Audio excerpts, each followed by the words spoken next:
এইবারে ভোট না দিলে পরের বারে ভোট দেবে। তো এরকম যদি হয়, সে যদি পরের বারে ভোটাধিকার প্রয়োগ করার মতন তার ক্যাপাসিটি থাকে, তাহলে কিন্তু তাকে এবারেও ভোট দিতে হবে। আমার মনে হয় অনারেবল সুপ্রিম কোর্ট এই জায়গাটা নিয়ে ভাববেন এবং ভাবছেন, সেই কারণেই হয়তো টাইম লিমিট করছে। কিন্তু আপনি যে টাইম লিমিট বললেন, সেই টাইম লিমিট কিন্তু ক্র্যাশ করছে, এক জায়গায় ক্ল্যাশ করছে। সুপ্রিম কোর্ট বলছে যে না, প্রত্যেককেই আমরা এনশিওর করব তাদের যাতে ফান্ডামেন্টাল রাইট ভায়োলেশন না হয়। কিন্তু ইলেকশন কমিশন যেভাবে ইলেকশন কন্ডাক্ট করতে চলেছে, একদম সামনের দিনে ইলেকশনের দিনও ঘোষণা করা হয়ে গেছে, এবং এই সময়টা কিন্তু বেশ কম। দুটো জিনিস হতে পারে, এক হচ্ছে আইদার ইলেকশন তাহলে কন্ডাক্ট হবে এই সমস্ত ভোটারকে বাকি রেখে। কারণ একটা জিনিস আপনাকে আমি বলি, কোনোভাবেই ট্রাইব্যুনালের পক্ষে সম্ভব হবে না এই ছোট্ট সময়ের মধ্যে, অল্প সময়ের মধ্যে এতগুলো মামলা, এতগুলো অভিযোগের নিষ্পত্তি করা। কারণ ট্রাইব্যুনাল, আপনাকে মাথায় রাখতে হবে, ডিস্ট্রিক্ট জাজের উপরে এবং হাইকোর্টের নিচে। সেখানে হিয়ারিং এর সুযোগ দিতে হবে।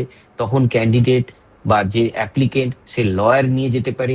একদিন হিয়ারিং না হয়ে 4 দিন হিয়ারিং হতে পারে, হোয়াট এভার। যদি একদিনও হিয়ারিং হয়, যে সুযোগটা, যে সময়টা লাগবে, কোনোভাবেই এই ইলেকশনের মধ্যে কিন্তু এতগুলো কেস অ্যাডজুডিকেট করা যাবে না। তাই যদি না করা যায়, তাহলে আইদার ইলেকশনকে আপনাকে পোস্টপন্ড করতে হবে, অথবা আপনাকে এদেরকে বাদ দিয়ে ইলেকশনে যেতে হবে। আর একটা থার্ড রাস্তা আছে, সেটা বোধহয় বন্ধ হয়ে গেছে, সেটা হচ্ছে 2002 এর লিস্ট অনুযায়ী ইলেকশনে যাওয়া। তিনটের যেটাই হবে, একজন এক পক্ষ সঠিক হবে এবং অন্য পক্ষ কিন্তু সেই ক্ষেত্রে বেঠিক হবে। আর এই তিনটের বাইরে কিন্তু কিছু হবার সম্ভাবনা কম। 4 নম্বর অবশ্যই মানে এটা অন্তত মানে বোঝা যাচ্ছে যে ট্রাইব্যুনালের কাজ যত দীর্ঘ হবে, তার উপর ভিত্তি করে সুপ্রিম কোর্টকে একটা ফাইনাল অর্ডার বা কিছু মানে ভার্ডিক্ট পাস করতে হবে এই মুহূর্তে। একেবারে দেখো, এই মুহূর্তে দাঁড়িয়ে একটা আপডেট আসছে, একটু বলে রাখি, শুধু বলে একটু শেষ করি। 4 নম্বর অবশ্যই রাষ্ট্রপতি শাসনের ব্যাপারটা থাকতে পারে, কিন্তু এই কারণে রাষ্ট্রপতি শাসন আমার ব্যক্তিগত মনে হয় that would be very harsh. Please বলুন। না, তাহলে সেক্ষেত্রে যদি ধরুন মানে ট্রাইব্যুনালের কাজ যদি শেষ না হয়, এই যে আর তো মানে নমিনেশনের 9 তারিখ লাস্ট ডেট যেটা জানতে পারা যাচ্ছে, মানে যেটা দেওয়া হয়েছিল, তো সেই নমিনেশন অবধি যদি পুরো নিশ্চিতভাবে মনে হচ্ছে যে হয়তো হবে না, জানি না এর মধ্যে কতটা কি করা যাবে। কিন্তু প্রশ্ন হচ্ছে যে যদি মানে এই প্রসেসগুলো কমপ্লিট না হয় এবং নির্দিষ্ট সময়ে যদি ভোট না করানো যায়, তাহলে নিশ্চিতভাবে সাংবিধানিক একটা সংকট থাকে। এবং সেই সময় মানে যদি মানে কোনো আইন শৃঙ্খলার অবনতি নয় বা কিছু নয়, আমি সেই জায়গায় যাচ্ছি না, যদি নির্দিষ্ট সময় ভোট না করা যায়, তাহলে কি রাষ্ট্রপতি শাসন জারি হচ্ছে? এটা সারা বিশ্বের বুকে একখানা খুব যে দৃষ্টান্তটা তৈরি হবে, সেই দৃষ্টান্ত কিন্তু খুব একটা ভালো হবে না। কেন কি, ভারত গণতান্ত্রিক দেশ, ভারতবর্ষের ইলেকশন কমিশন লাস্ট 5 বছর ধরেই তার অস্তিত্বে রয়েছে, স্বাধীনতার পর থেকেই তার অস্তিত্বে রয়েছে। স্বভাবতই ইলেকশন কমিশন, ওই যে এক পক্ষ যে অভিযোগটা করছে, ইলেকশন কমিশন এতদিন না করে ভোটের আগে কেন করছে? তার হাতে তো আরো 4 বছর সময় ছিল, সেই সময়টাই তো সে করতে পারতো। স্বভাবতই যে কাজটা আগে হতে পারতো, আমার কাছে সময় নেই বলে আমি লাস্ট স্টেজে করব, কেন করছি লাস্ট স্টেজে বলার মতন কোনো যুক্তিযুক্ত কারণ নেই।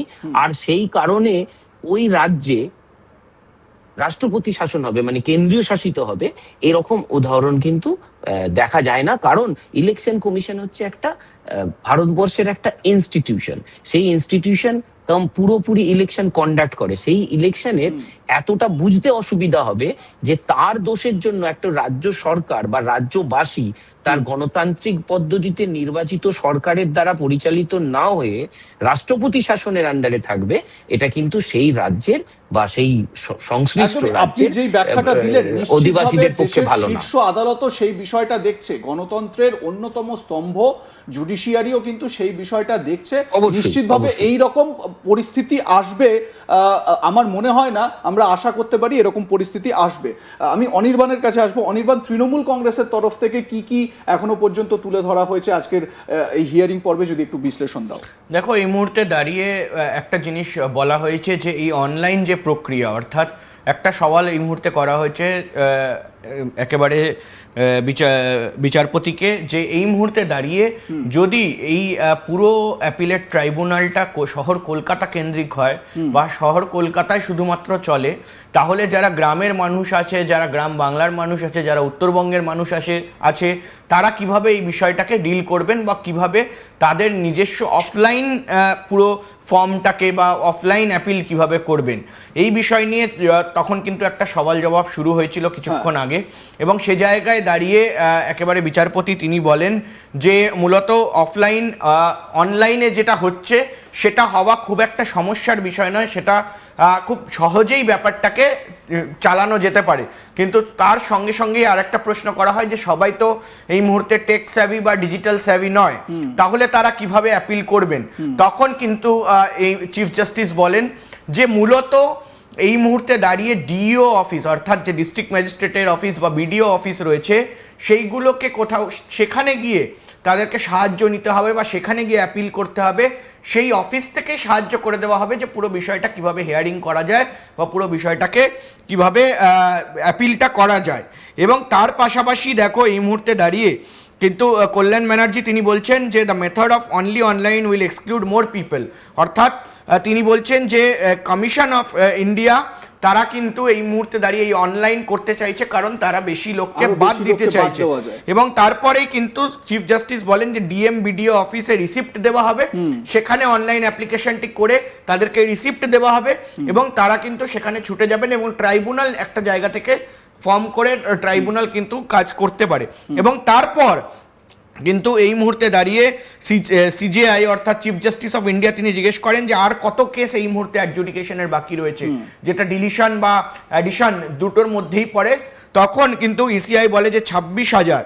এবং সব থেকে অত্যন্ত গুরুত্বপূর্ণ এই মুহূর্তে দাঁড়িয়ে হিয়ারিংয়ের একটা পোর্শন বলি যে জয়মাল্য বাগচি তিনি বলেছেন যে by tomorrow the list must be uploaded, অর্থাৎ এই যে ফাইনাল যে লিস্ট হবে সেই লিস্ট আগামী কালের মধ্যে দিতে হবে।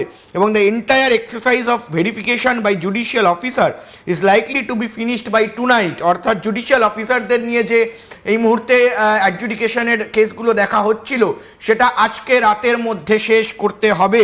এবং the final supplementary list by tomorrow even in the absence of digital signatures on all verified objections, মানে ডিজিটাল সিগনেচার ছাড়াও কিন্তু digital signature on all verified objections. এবং এখানে লেখা রয়েছে the portal will remain open for digital signature still 7th, অর্থাৎ আগামীকাল পর্যন্ত।